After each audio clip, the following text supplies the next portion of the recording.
नमस्कार, मेरा नाम है राज के वर्मा और आप देख रहे हैं राष्ट्रीय टीवी। आज हम गोवा के एक ऐसे ऐतिहासिक कानून की बात करेंगे जिसने गरीब के सिर पर अपनी छत का हक सुनिश्चित किया है। मामला एकदम सीधा है, लेकिन इसका असर पूरे गोवा के जमीन बाजार पर हुआ है। गोवा के मुख्यमंत्री प्रमोद सावंत ने हाल ही में एक बहुत ही मजबूत ऐलान किया। यदि आपकी जमीन पर कोई पुराना किराएदार रह रहा है, जिसे हम मुंडकार कहते हैं, तो आप अपनी वो जमीन तब तक नहीं बेच सकते जब तक आप पहले उस मुंडकार के घर का हिसाब किताब कानूनी तौर पर फाइनल नहीं कर देते। सोचिए, आज के दौर में जब गोवा में जमीन की कीमतें आसमान छू रही है और बड़े बड़े बिल्डर रातों रात करोड़ों का सौदा कर रहे हैं, तब मुख्यमंत्री का यह बयान एक ब्रेक की तरह है। यह उस गरीब आदमी को सीधे ताकत देता है जो वर्षों से जमीन पर रह रहा है। लेकिन यह मुख्यमंत्री ने ऐसा ऐलान क्यों किया और इसके पीछे की असल वजह क्या है, इसे समझने के लिए थोड़ा फ्लैशबैक में जाना होगा। हमें 50 साल पीछे के उस ऐतिहासिक संघर्ष को समझना होगा जिसने इस कानून की नींव रखी। 1975 में गोवा की जमीन व्यवस्था दो मुख्य किरदारों के इर्द गिर्द घूमती थी, जिसमें पहला नाम है भटकार। ये वो जमीन का मालिक या जमींदार होता था जिसके पास अपार संपत्ति और जमीनें होती थी। और दूसरा नाम आता है इसमें मुंडकार। ये वो गरीब परिवार होता था जो भटकार की जमीन पर घर बनाकर रहता था। वो अक्सर भटकार के खेतों में या घरों में काम करते थे और बदले में रहने की जगह पाते थे। दिक्कत क्या थी? यह व्यवस्था सामाजिक न्याय से कोसों दूर थी। मुंडकार को हमेशा यह डर रहता था कि जमीन का मालिक जब चाहे उसे बेदखल कर सकता है, उसे उसके घर से बाहर निकाल सकता है। वो अपनी पूरी जिंदगी एक अस्थिरता और डर के साए में जीते थे। कई बार उन्हें जमींदार के लिए मुफ्त सेवा भी करनी पड़ती थी। एक कोर्ट डॉक्यूमेंट के अनुसार यह संघर्ष पुर्तगाली शासन के दौरान 1901 में भी देखा गया था, जब मुंडकारों की स्थिति बहुत ही दयनीय हो गई थी। एक सरकारी समिति ने तो यहां तक पाया था कि गोवा में 41,000 मुंडकार परिवारों की हालत सुधारने के लिए कोई प्रभावी कदम नहीं उठाया गया।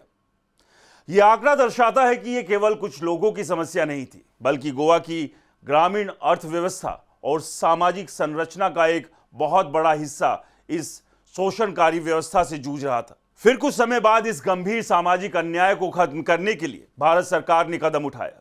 1975 में एक ऐतिहासिक कानून बना जिसका नाम था गोवा दमन और दीव मुंडकार अधिनियम 1975।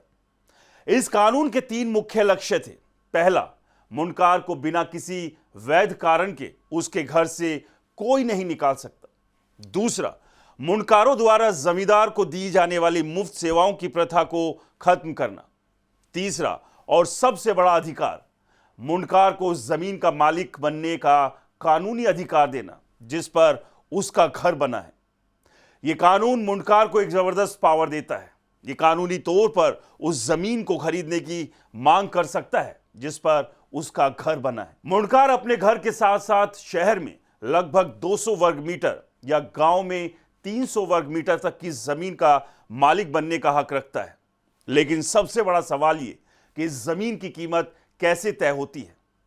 तो जवाब भी सुन लीजिए। इसकी कीमत बाजार दर पर तय नहीं होती, बल्कि सरकारी अधिकारी, जिन्हें मामलतदार कहते हैं, इसकी कीमत तय करते हैं। लेकिन यहां एक और कानूनी पेच है। 1993 के एक संशोधन के तहत खरीद की कीमत उस समय के बाजार मूल्य पर आधारित होती है जो 12 मार्च 1976 को प्रचलित था। सोचिए, आज की तारीख में आप कोई जमीन 1976 के रेट पर खरीद रहे हैं।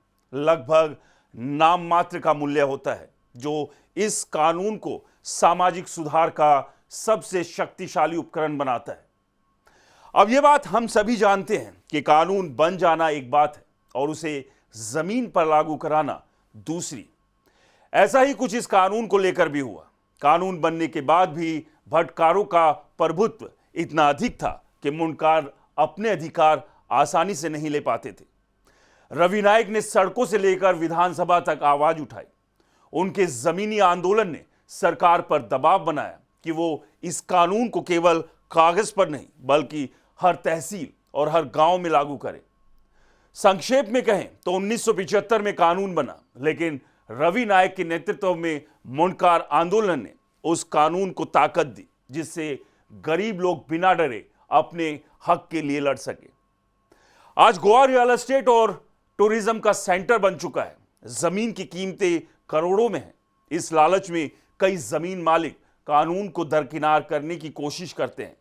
मालिक जमीन किसी बड़े बिल्डर को बेच देते हैं, ये सोचते हुए कि नया खरीदार मुंडकार को भगा देगा।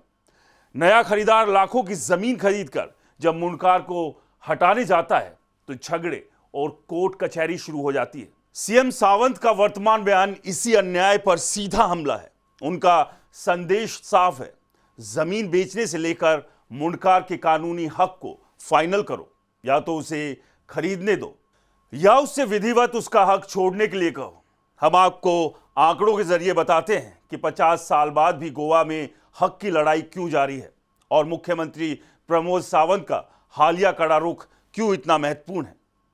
इस संघर्ष की जड़ें बहुत पुरानी हैं। जमींदारी प्रथा के दौरान मुंडकार हमेशा बेदखली के डर से जीते थे। हमारे पास राजस्व विभाग के ताजा आंकड़े हैं जो इस बात की पुष्टि करते हैं कि अक्टूबर 2022 में मुंडकार से जुड़े पेंडिंग मामलों की संख्या 2845 थी, यानी लगभग 3000 परिवारों का भविष्य कोर्ट कचहरी में अटका हुआ था। और अब मार्च 2025 तक यह संख्या घटकर 2408 हुई है। इसका मतलब कि प्रशासन मामले निपटा रहा है, लेकिन 50 साल पुराने कानून के बावजूद 2000 से ज्यादा परिवारों का मामला अटकना इस प्रोसेस की धीमी गति को दर्शाता है। अक्टूबर 2022 के बाद से जमीन के बढ़ते दामों और बिल्डरों के हस्तक्षेप के बीच 1886 नए मुंडकार मामले दर्ज किए गए। ये नए मामले दर्शाते हैं कि गोवा में जमीन का लालच आज भी मुंडकार के हक पर भारी पड़ रहा है और उन्हें आज भी अपने अधिकारों के लिए आवाज उठानी पड़ रही है।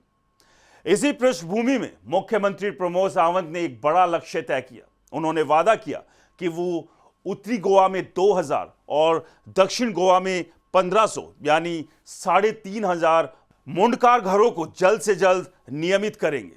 ये आंकड़े साफ बताते हैं कि मुंडकार का संघर्ष जो 41,000 परिवारों की जरूरत से शुरू हुआ था, आज भी जारी है।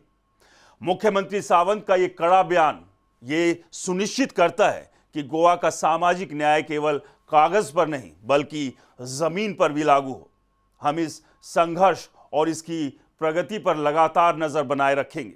फिलहाल के लिए इतना ही। नमस्कार, जय हिंद।